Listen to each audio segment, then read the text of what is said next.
Hey guys, সকালবেলা ঘুম থেকে উঠে অনেক দিন বাদ আমার ভেতরকার আর্টিস্ট সত্তা জেগে উঠেছিল। তাই নিশাদের কাছ থেকে কিছু পেন্সিল নিয়ে নিলাম আর ড্র করা একটা পিকচার নিয়ে আমি একটু শেড দিতে বসে পড়লাম।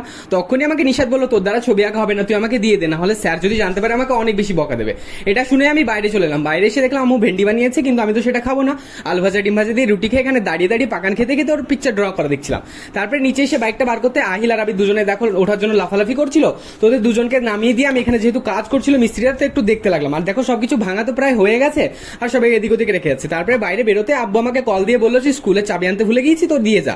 তো ওটা নিয়ে আমি এরকম করে আব্বুর স্কুলের ওখানে গেলাম। তারপরে আব্বুকে ওটা দিয়ে এদিকে আসতে মনে পড়লো দাদি আমাকে মিষ্টি আনতে দিয়েছে।